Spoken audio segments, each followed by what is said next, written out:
Hello students, welcome back to my channel. Today we are going to discuss the question answer of the chapter number 7, that is the camel's hump. ठीक है, पहले की video में हमने इस chapter को read किया था, वो वीडियो आप चेकआउट कर सकते हैं। आज हम इसके क्वेश्चन आंसर को सॉल्व करेंगे। तो चलिए स्टार्ट करते हैं। ए पार्ट है हमारा, write T for true and F for false for the following statements. ठीक है, यहाँ पे कुछ स्टेटमेंट्स दिए गए हैं। जो सही स्टेटमेंट है उसके आगे टी लिखना है और जो रॉन्ग स्टेटमेंट है उसके आगे एफ लिखना है। ठीक है, तो नंबर 1 है the camel began to work for man. तो कैमल ने क्या मैन के लिए काम करना शुरू कर दिया था? नो, तो ये हो गया फॉल्स, तो यहाँ पे हम एफ लिखेंगे। Number 2 the horse came to the camel with the saddle of his back. तो जो हॉर्स था वो कैमल के पास आया अपने पीठ पे लेदर का सीट रखकर। तो ये यस, कैमल के बैक पे लेदर की सीट लगी होती है, इसलिए ये ट्रू हो गया। Number 3 man said hump. तो हम्प तो मैन नहीं बोलता था, वो तो कैमल बोलता था, तो ये भी रॉन्ग हो गया, तो यहाँ पे हम एफ लिखेंगे। The animals complained to the camel.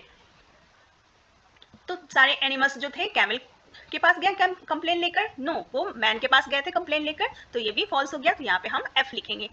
The djinn is in charge of all desert. तो जो डिजिन था, जो पूरे डेजर्ट का वो इंचार्ज था, यस ट्रू, तो यहाँ पे हम टी लिखेंगे। नेक्स्ट है the camel could not work with a hump. तो क्या कैमल जो है अपने हम्प के साथ काम नहीं कर सकता है? कर सकता है, तो ये हो गया फॉल्स, क्योंकि कैमल अपने हम्प के साथ काम कर सकता है। नेक्स्ट है B part, answer the questions. Number 1 where did the camel live and what did he eat. तो कैमल कहाँ रहता था और वो क्या खाता था? Answer the camel lived in the middle of the following desert and ate sticks and thorns. Camel बहुत बड़े रेगिस्तान के बीच में रहता था और वो स्टिक्स एंड थॉर्न्स को खाता था। थॉर्न्स मीन्स कांटे हो गया और स्टिक्स मीन्स छोटे छोटे जो भी डंडे पड़े होते थे वो खाते थे। Number 2 what did the camel do and not like to do. यहाँ पे क्वेश्चन पूछा जा रहा है कि कैमल को क्या करना पसंद था और क्या नहीं करना पसंद था। Answer the camel did not like to work. Camel को काम करना बिल्कुल भी पसंद नहीं था। In fact whenever anyone asked him to work, he would simply say hump and refuse to do anything. तो उसको काम करना बिल्कुल पसंद नहीं था और जब कोई भी कुछ काम बोलता था तो उसका जवाब सिर्फ वो हम्प देता था और वो किसी भी काम को करने से मना कर देता था। Number 3 303 who said these words?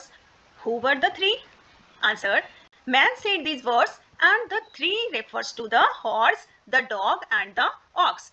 तो जो भी हॉर्स था, डॉग था और ऑक्स था, उन सबको मैन ने रेफर किया था। Number 4 what did man want the other animals to do and why. जो इंसान था वो क्या चाहता था कि दूसरे एनिमल्स क्या काम करें और वैसा क्यों वो चाहता था। Answer man wanted to other animals to work double time to make up for the camels idleness. तो जो मैन था वो चाहता था कि जो बाकी एनिमल्स जो हैं वो डबल टाइम काम करें ताकि मेरे काम का नुकसान ना हो, क्योंकि कैमल्स जो था वो तो अपने हिस्से का काम कर नहीं रहा था, वो बिल्कुल आलसी हुआ पड़ा था, तो मैन ऐसा चाह रहा था। Number 5 who was the djinn and what could he do. Answer the djinn was in charge of all desert and had magical powers. तो यहाँ पे क्वेश्चन पूछा जा रहा है कि डिजिन कौन था और वो क्या कर सकता था। तो डिजिन जो था एक पूरे डेजर्ट का वो इंचार्ज था और उसके पास मैजिकल पावर्स भी थी। Number 6 why did the animals complain to the djinn. Animals ने डिजिन से कंप्लेन क्यों की? Answer the animals complain to the djinn because the camel refused to work. Animals ने डिजिन से कंप्लेन की क्योंकि जो कैमल था वो उसने काम करने से मना कर दिया था। Number 7 you have said it once too often, how did the djinn show this to the camel. Answer the djinn showed this to the camel by giving him a hump. तो कैमल को सजा देने के लिए उसने क्या किया, camel के बैक पे एक हम्प दे दिया। Number 8 how did the djinn make the hump useful for the camel. Djinn ने हम्प को कैमल के लिए यूजफुल कैसे बना दिया? Answer the djinn made the hump useful for the camel by allowing him to store food in it, enabling him to work for 3 days without eating. तो design ने क्या किया था, कैमल के बैक पे एक हम्प बना दिया और उसको बोला कि अब तुम अपने हम्प में फूड को स्टोर कर सकते हो और 3 दिनों तक बिना कुछ खाए पिए भी तुम काम कर सकते हो। नेक्स्ट है C part, think and answer, complete the table. यहाँ पे कुछ वर्ड्स दिए गए हैं और उन वर्ड्स को who spoke the words, in words को किसने बोला, to whom were they spoken, और किसके लिए बोला और कहाँ, when were the words spoken, और ये सारे जो वर्ड्स है वो कहाँ बोले गए। ठीक है, तो फर्स्ट वर्ड है come and carry the stick for man. तो ये किसने बोला था, ये डॉग ने बोला था। किसको बोला था, कैमल को बोला था। और कब बोला था इसने, तो during the day when dog visited the camel, और जब दिन का समय था जब डॉग कैमल के पास गया था काम करने के लिए, बोलने के लिए। Number 2, the hump things in the desert won't work. तो ये किसने बोला था, ये मैन ने बोला था। किसको बोला था, द हॉर्स को, ऑक्स को और डॉग को। कब बोला था, at the end of the day in the same location. ठीक है, सेम लोकेशन पर डेजर्ट में ही ऐसा बोला था। Number 3, is it right for anyone to be idol.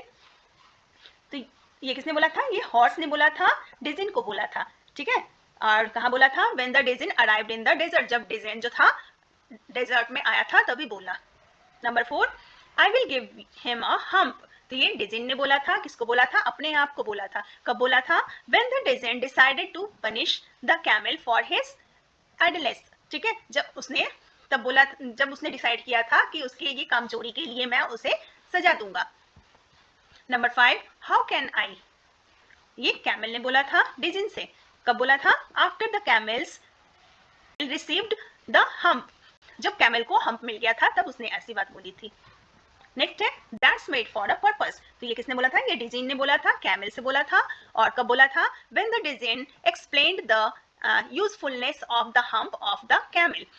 ठीक है, तो ये थे आपके question answer and back exercise. I hope आप ये अच्छे से कर लोगे। मिलते हैं फिर नेक्स्ट वीडियो में। Thanks for watching.